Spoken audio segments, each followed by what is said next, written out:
अगर आप forex trading शुरू कर रहे हैं और आपको मेटा ट्रेडर 4 के बारे में कुछ पता नहीं और आप मेटा ट्रेडर 4 को डिटेल में जानना चाहते हैं तो ये वीडियो आपके लिए है। ये इस घड़ी का मकसद बड़ा ज़बरदस्त है। इस घड़ी का बड़ा रोल है फॉरेक्स में और MT4 में। ये घड़ी को आप क्लिक करेंगे तो यहाँ पे नीचे एक सामने आपके कुछ चीज़ें आ जाएंगी। M1, फिर M5, फिर M15, M30, H1, H4, D1, W1, MN। ये सारे जो है ये टाइम फ्रेम बता रहे हैं। ये जो एक कैंडल बनती है हमारे पास, ये एक कैंडल है, फिर आगे ये कैंडल है, ये कैंडल है, ये कैंडल है, इसको हम कैंडल कहते हैं। इसको हम कैंडल स्टिक चार्ट कहते हैं। कैंडल स्टिक चार्ट के अलावा पैटर्न चार्ट भी होता है हमारे पास। वो सेटिंग में जाके हम उसको सेटिंग चेंज कर देते हैं, लेकिन सबसे ज़्यादा यूज़ होने वाला और सबसे ईजी जो है वो कैंडल है। ये कैंडल्स की भी अपनी एक ज़बान होती है। आपको कैंडल्स की ज़बान समझाएंगे इंशाल्लाह। ये आपसे बातें करेंगी और आप इनसे बातें करेंगे और ये आपको बताएंगी कैंडल्स कि अभी मैं ये करने वाली हूँ, अभी मैं वो करने वाली हूँ। तो ये कैंडल्स का बनना ऐसे नहीं होता, ये एक लॉजिकली पूरा एक नॉलेज है, इसका पूरा एक इल्म है। तो बड़ा वसी है इसका ये कैंडल्स का। तो अभी आप देखने की बात यह है अभी कि ये M1, M5, M15, M13, इनका मतलब क्या है, इनका मकसद क्या है। अगर थोड़ा सा क्या उसे कहते हैं कॉमन सेंस देखें तो M1 यानी minute one, 1 minute. M2 minute, M5 minute 5 यानी 5 मिनट। ये टाइम फ्रेम हमें बता रहा है। 15 मिनट, 30 मिनट, 1 घंटा, H1R, HR से और 1 घंटा। इसी तरह आगे आ गया H4, 4 घंटा, D1 डे वन, एक दिन, W1 वीक वन, एक हफ्ता, MN मंथ, एक महीना। अब ये एक महीना, एक हफ्ता, एक दिन और 4 घंटे, ये हमारे जो बड़े ट्रेडर्स होते हैं जो लॉन्ग टर्म ट्रेड करते हैं वो इन चार कैटेगरीज को देखते हैं। वो कैसे इन चार कैटेगरीज को देखते हैं, अब हम मंथ वन पे जाते हैं जी। अब हमारे पास जितनी भी कैंडल्स बन रही हैं वो हर कैंडल एक महीने को शो कर रही है। ऑस्ट्रेलियन कनाडा का जो करेंसी पेयर मैंने निकाला हुआ है ये हर महीना एक कैंडल को शो कर रहा है। और आप देख सकते हैं कि इसको मैं अगर जूम इन और जूम आउट करूं तो ये मुसलसल कई महीनों से ये करेंसी पेयर नीचे आ रहा है, मुसलसल नीचे आ रहा है, मुसलसल नीचे आ रहा है। और यहाँ तक जाने के लिए यानी कि ये 2017 से ऑनवर्ड नीचे आ रहा है। ये अप्रैल 2017 से, ये नीचे अप्रैल 2017 लिखा है। यहाँ से लेके मुसलसल नीचे आ रहा है, ये ऊपर नहीं गया, ये नीचे आ रहा है। इसका ट्रेंड नीचे को बांध रहा है। तो ये जिन्होंने बहुत लंबी ट्रेडिंग करनी होती है, यानी 2017 से लेकर 2020, 3 साल में ये मुसलसल नीचे ही आया। ऑस्ट्रेलियन कनाडा का जो पेयर है ये मुसलसल नीचे आया। लेकिन ये उनके लिए होती है मंथ वाली ट्रेड कि जिन्होंने बहुत लंबी ट्रेडिंग करनी होती है। उसके बाद आप वीक वन को देखेंगे तो चार्ट का पैटर्न बदल जाएगा। अभी मंथ वन को आपने देखा है तो चार्ट का पैटर्न बिल्कुल नीचे आ रहा है। अब इसी तरह W1 देखते हैं, वीक वन, कि हर कैंडल एक हफ्ते को शो कर रही है, तो उसमें थोड़ा डिफरेंट हो गया। अब यहाँ पर कुछ अर्सा ऊपर से नीचे आया है हर वीक। ये देखें ये वाला अरसा नीचे आ रहा है। उसके बाद ये वाला अरसा आपका न्यूट्रल चल रहा है सीधा। उसके बाद आपका आगे आ गया जी ये अरसा, यहाँ से लेके यहाँ तक। और ये वीक में बहुत नीचे आया। एक फी कैंडल एक वीक को शो कर रही है यहाँ पर, हर हफ्ते में इसकी कितनी वैल्यू ऊपर नीचे हुई। तो यहाँ से फिर हम जाते हैं डे वन में। डे वन अभी आप देखें जो मंथली बिल्कुल नीचे चार्ट आ रहा था, मंथली चार्ट की ये पोजीशन बन रही थी। लेकिन अभी D1 को देखें, कुछ दिन पीछे ये पोजीशन बन रही है। हर कैंडल एक दिन को शो कर रही है। वो कहाँ से था, 2017 से 2020 तक जो महीने का था, MN। और ये डेली है। डेली कहाँ से है, यहाँ से 2020 मार्च से लेके अप्रैल, एक महीने में ये डेली तकरीबन 30 कैंडल्स बन रही हैं। जो 16 मार्च से 17 अप्रैल तक ये मुसलसल ऊपर गया। हर दिन ऊपर, हर दिन ऊपर, ये भी ऊपर, ये भी ऊपर। फिर ये एक दिन ब्लैक जो है वो नीचे आया, फिर वाइट ऊपर ऊपर, फिर ब्लैक नीचे, फिर ब्लैक नीचे, फिर वाइट ऊपर ऊपर ऊपर ऊपर, फिर एक दिन नीचे, फिर ऊपर। तो ये ऊपर नीचे जो है ना, ये है फॉरेक्स। ये है उतार चढ़ाव, ये है ट्रेंड। अभी ट्रेंड, आप लोग कहते हैं जी ट्रेंड कैसे पता चलता है, तो ट्रेंड ऐसे ही पता चलता है, ये ट्रेंड है। अब ये दिन को आप देखेंगे तो ये ट्रेंड अपवर्ड जा रहा है। उसी में अगर आप मंथ को देखें तो ये ट्रेंड डाउनवर्ड आ रहा है, ये नीचे को आ रहा है। और इसी को अगर मैं R1 पे ले जाऊँ यानी कि 1 घंटा, तो ट्रेंड और होगा। अब ये हर कैंडल एक घंटे को शो कर रही है। अभी ये ऊपर जा रहा है, कुछ पीछे जाके ये नीचे आ रहा है, यहाँ से इतना इतना नीचे आया, फिर ये ऊपर गया, इसी तरह और पीछे गए तो ये फिर नीचे आया, ये फिर ऊपर जा रहा था, यहाँ से पहले ऊपर गया फिर नीचे आया। तो ये ऊपर नीचे यही एक मार्केट होती है। ये आप देखें, अब मार्केट को मैंने आज H1 पे रखा है। H1 का मतलब है मार्केट ऊपर एक आर कैंडल, ये छोटे छोटे जो लाइनें बन गई ये कैंडल है, जहाँ से कुछ घंटे ऊपर गई, कुछ घंटे नीचे आई, ऊपर गई नीचे आई, ऊपर गई नीचे आई, ऊपर गई नीचे आई, ऊपर गई फिर थोड़ी नीचे आई, फिर ऊपर।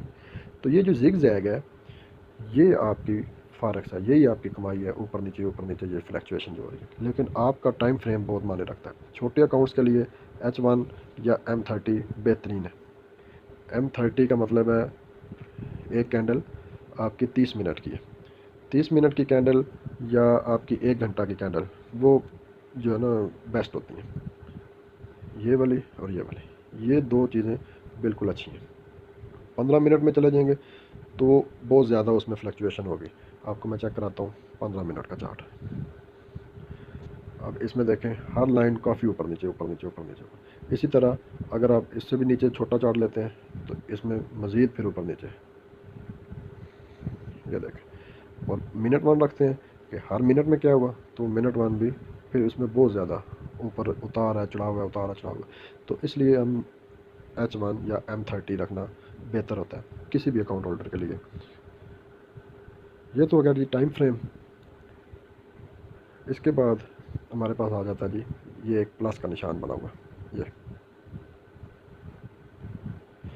इस प्लस का क्या मकसद है? इस प्लस का मकसद है कि कोई भी ट्रेड हमने जब एग्जीक्यूट करनी है तो हमने इसको प्रेस करना है। मिसाल के तौर पे मैंने यहाँ पे गोल्ड लिया, ये गोल्ड आ गया, इसकी प्राइस अभी 1682 चल रही है और ये लगातार नीचे को आ रहा है। इसका ट्रेंड देखें, trend is your friend, trend आपका फ्रेंड होता है। ये ट्रेंड इसका नीचे आ रहा है हमेशा, हमेशा तो नहीं यानी कि कुछ अरसे से। 16 अप्रैल ये नीचे देखें, 16 अप्रैल से 17 अप्रैल, ये एक दिन का ट्रेंड जो हमने देखा है ये इसका नीचे आ रहा है। अब मैं कहता हूँ जी अगर ट्रेंड इतना नीचे आ रहा है तो और मज़ीद नीचे ही जाएगा ये, कि यहाँ से ये शुरू हुआ नीचे आना तो यहाँ तक नीचे आता आता ये पूरा दिन हो गया, अभी मज़ीद नीचे जाएगा। तो उस अंदाज़े के ऊपर मैं कहता हूँ जी मैंने ट्रेड लेनी है। ट्रेड लेने के लिए हमें ये प्लस का बटन है, इसको दबाना पड़ता है। इसको दबाऊँगा तो सामने ये एक विंडो खुल जाएगी। इस विंडो में आप देख रहे हैं सबसे ऊपर लिखा है इंस्टेंट एग्जीक्यूशन। इंस्टेंट एग्जीक्यूशन का मतलब है कि जो रेट चल रहा है उसी रेट पे आपने ट्रेड लगानी है। इसके बीच में कुछ ऑप्शन मज़ीद भी होते हैं। अब आपके सामने आ गई buy limit, sell limit, buy stop, sell stop. इनको हम कहते हैं पेंडिंग आर्डर्स। ये पेंडिंग आर्डर्स का पूरी एक वीडियो बनाएंगे कि ये कब लगाने होते हैं और कैसे लगाने होते हैं। ये पेंडिंग आर्डर्स इसके साथ अभी हम छेड़छाड़ इन चारों के साथ नहीं करेंगे। ये वाले अभी हम इंस्टेंट एग्जीक्यूशन, वो भी अभी होगी नहीं क्योंकि आज मार्केट ऑफ है, लेकिन आपको बताना मकसद है कि ये इसमें क्या चीज़ें इन्वॉल्व होती हैं। तो उसके बाद इंस्टेंट एग्जीक्यूशन यानी कि अभी जो मार्केट की हालत है उसके ऊपर हमने ट्रेड करनी है और अभी मार्केट की ये प्राइस चल रही है और ये प्राइस चल रही है। इन दोनों प्राइस में जो फ़र्क है वो मैंने आपको बताया, उसको कहते हैं सब ट्रेड। अब यहाँ पर एक आप नंबर शो हो रहा है एक, ये एक है, इसको कहते हैं स्टैंडर्ड लॉट। अब इसको यहाँ पे क्लिक करें तो हम इसको सेट कर सकते हैं अपनी मर्ज़ी से 0.10 या फिर 0.01। तो ये 3-4 किस्म की इसमें ऊपर नीचे, यहाँ से अगर आप इसको ये प्लस का बटन दबाएंगे ये वाला तो ये बढ़ती जाएगी, ये दबाएंगे तो घटती जाएगी। वो आपको मैं दबा कर दिखाता हूँ। ये 7 हो गई, 8 हो गई, 9 हो गई, एक मिनी लाट हो गई, इसको मिनी कहते हैं। ये आगे आपको बताया जाएगा 11, 12, 13, 14, यानी ये लाट साइज़ है। इसी तरह हम साइड वाला ये वाली दबाएंगे, प्रेस करेंगे तो हमारे पास ये कम होती जाएगी लाट साइज़। मिसाल के तौर पर मैं अभी ये एक माइक्रो लाट है 0.01, ये लगाना चाहता हूँ कि मेरी इस पॉइंट से मेरी सेल लग जाए। तो नीचे ये दो बटन है हमारे पास, ये सेल और ये बाय। सेल करना चाहते हैं तो आप सेल को दबा देंगे, बाय करना चाहते हैं तो आप बाय को दबा देंगे। लेकिन ये जो ऑप्शन है आपके पास, ये इसको सेट करना इंतहाई ज़रूरी है। छोटे अकाउंट वाले बंदे 0.01 ऑप्शन यूज़ करें, इसको माइक्रो लॉट कहते हैं। जिनका अकाउंट थोड़ा बड़ा है वो इसको मिनी लॉट पे ले जाएं 0.10, और जिसका अकाउंट फिर बहुत बड़ा है यानी कि $10,000 से बड़ा है वो इसको पॉइंट यानी कि पूरी 1.00 ये हो गया स्टैंडर्ड लाट। तो ये बहुत बड़ी लाट है, ये लगानी नहीं चाहिए वैसे आपको समझाने के लिए, इससे प्रॉफिट भी बहुत है और लॉस भी बहुत है। तो ये सेल और बाय दो ऑप्शन है हमारे पास। यहाँ से अगर हम क्या कहते हैं कि मार्केट नीचे आ रही है तो सेल कर देंगे, अगर मार्केट ऊपर जा रही है तो बाय कर देंगे। अभी ये जो मार्केट इसमें एग्जीक्यूशन नहीं हो सकती इस वक्त मार्केट में, क्योंकि मार्केट क्लोज है। तो इसके अलावा आपको ये और ये दो ऑप्शन नज़र आ रही हैं, ये टीपी और सेल है, टीपी और एसएल। टीपी और एसएल का मतलब है कि हमने या इसको टीपी एसएल और इसको टीपी कह सकते हैं। अगर सेल लगाई हुई है या बाय लगाई है तो ये मुख्तलिफ यहाँ पे शो हो जाती हैं। ये जब मार्केट ओपन होगी तो फिर इसको आपको मैं शो करूँगा। मिसाल देता हूँ कि आपकी मार्केट में इस पॉइंट से एग्जीक्यूशन हो गई है ट्रेड की, तो अभी आप कहते हैं जी ये इस प्लस पे आप साइन पे क्लिक करेंगे, इस प्लस पे या इस माइनस पे, ये प्लस माइनस यहाँ से प्राइस ऊपर नीचे हो जाएगी। तो इस प्लस को आप ऊपर करते जाएंगे तो ये आपकी नीचे को देखें तो उसके ऊपर टीपी लिखा हुआ है, वो ऊपर होती जा रही है, होती जा रही है, होती जा रही है। जहाँ पे आप सेट करना चाहें वहाँ पे आप इसको छोड़ दें। फिर दूसरी साइड पे आपकी एक नीचे से एसएल ऊपर आ रहा है, वो एसएल है स्टॉप लॉस, वो जिधर सेट करना चाहें वहाँ पे आप सेट करके तो इसको ओके कर दें, बस ये ओके हो जाएगा।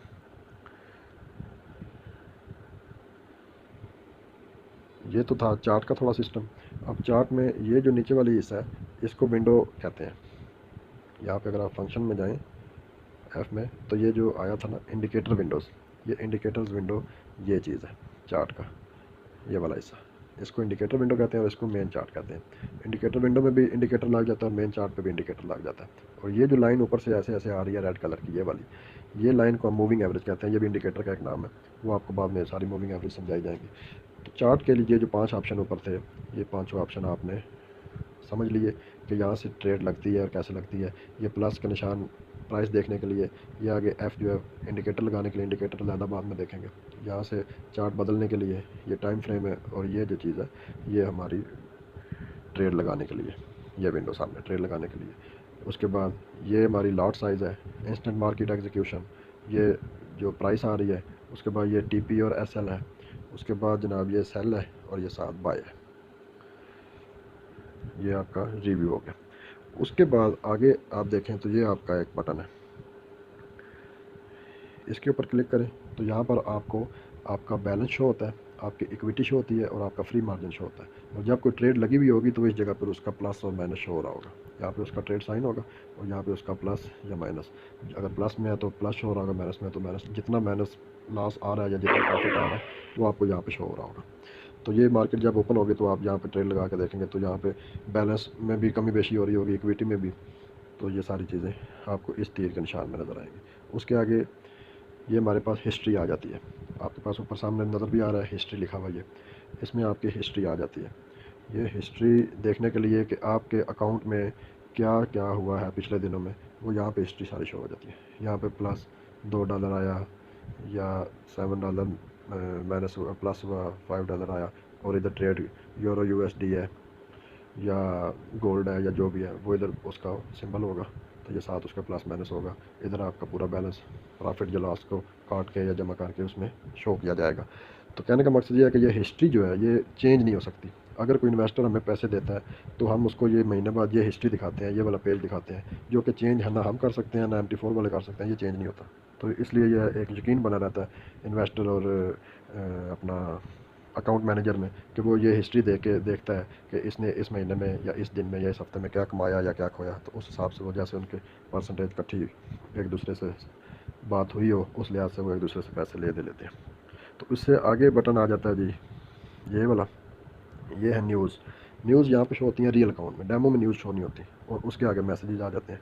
तो ये कुछ मोटी मोटी MT4 में समझाने वाली बातें थी कि जिसमें आपको कुछ चीज़ें समझने के लिए ज़रूरी था कि मैं MT4 को निकालता। अभी आप MT4 इंस्टॉल करके उसको ये वीडियो देख के इसको वीडियो को उस पर अप्लाई करें, चार्ट की सेटिंग छेड़ें और मुख्तलिफ इसके खेलें कह सकता हूँ, क्योंकि डेमो एक गेम ही होती है, उसमें कौन सा प्रॉफिट लॉस ओरिजिनल होता है। लेकिन एक बात है कि इसमें ये जो रेट्स होते हैं ये ओरिजिनल आ रहे होते हैं। कुछ एक दो पीप ऊपर नीचे होते हैं, लेकिन रेट्स ओरिजिनल आ रहे होते हैं। उन रेट्स के ऊपर आपकी ट्रेड ओरिजिनल होती है, लेकिन वो ओरिजिनल आगे एग्जीक्यूशन नहीं होती उसकी ट्रेड की, ये एक्सचेंज में वो सिर्फ सॉफ्टवेयर की हद तक होती है। तो ये सारी चीज़ें आपके सामने हैं। यहाँ पे आप सेटिंग में जाके MT4 के ये जो चार्ट वगैरह थे उसका ये कलर्स चेंज कर सकते हैं। MT5 भी बिल्कुल सेम इसी तरह। उसमें फ़र्क क्या है कि यहाँ पे ये जो विंडो आ रही है ये सारी, उसमें दो विंडो बन जाती हैं, यहाँ पर भी विंडो आ जाती है। यानी कि यही चार्ट ऊपर गोल्ड का है तो यहाँ पे यूरो का या GBP का जो आप लाना चाहें वो आ जाएगा MT5 में। और उसके बाद MT5 अगर आप डेस्कटॉप पे यूज़ करते हैं, मोबाइल पे नहीं कंप्यूटर पे, तो फिर उसके बीच में इंडिकेटर ज़्यादा है और ये जो टाइम फ्रेम है ये उसमें ज़्यादा है। बाकी अगर इसमें आप यूज़ कर रहे हैं एंड्रॉयड में या iOS में, आईफोन में, तो उसमें MT5 और MT4 सेम है। मास वाइज उसके ये कि यहाँ पे उसका दो चार्ट बन जाते हैं, और दूसरे नंबर पे जब आप उसकी हिस्ट्री में जाते हैं तो यहाँ पे उसका डिपॉजिट का एक ऑप्शन आ जाता है, जहाँ पे जो बैलेंस ट्रांसफ़र का एक ऑप्शन आ जाता है कि आप किसी अपने दूसरे अकाउंट्स में पैसे ट्रांसफ़र कर सकते हैं। तो ये थी थोड़ी सी MT4 के बारे में मालूमात आपको। तो बाकी इंशाल्लाह अगर आपको कोई सवाल अपना पूछना हो इसके बारे में तो आप पूछ, मुलाकात होगी नेक्स्ट वीडियो में। अल्लाह अमियो नासर, अल्लाह हाफिज़।